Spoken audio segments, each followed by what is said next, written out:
Даргуул аймгийн гэмт хэрэгээс урьдчилан сэргийлэх ажлыг зохицуулах салбар зөвлөлөөс хүний эрхийг хангах, иргэд оюутан залуучуудад мэдээлэл хүргэх нээлттэй хаалганы өдөрлөгийг зохион байгуулж байна. Өдөрлөг өнөөдөр буюу 4-р сарын 27-нд залуучууд театрын найрамдал талбайд, 4-р сарын 28-ны өдөр Дархан захын худалдааны төвд, 4-р сарын 29-ны өдөр Дархан сумын 1-ээс 3-р багийн төвийн байранд 14-өөс 17 цагийн хооронд болно. Хууль зүйн дотоод хэргийн яам, гэмт хэрэгээс урьдчилан сэргийлэх зөвлөлөөс 21 аймагт болон нийслэл гэмт хэрэгээс урьдчилан сэргийлэх нээлттэй хаалганы өдрийг зохион байгуулах чиглэл өгсөний дагуу өнөөдөр Дархан аймагт нээлттэй хаалганы өдрийг зохион байгуулж байна.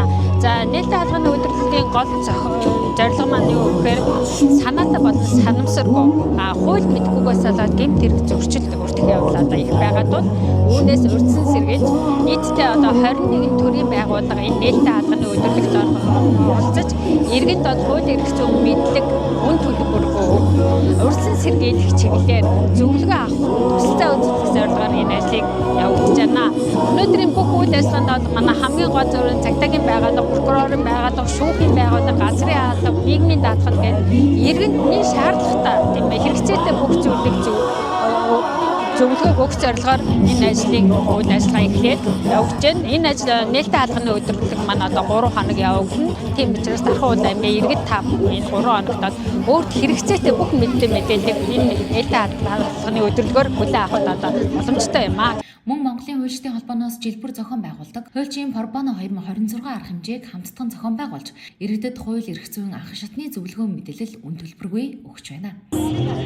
За, хуульчдын холбооны Дархан аймаг дахь салбар маань аймгийн хууль эрх зүйн үйлчтэй хамтраад хуульчийн Пробоно өдөрлөг арга хэмжээг бол энэ жил 8 дахь төвдөө зохион байгуулж байна.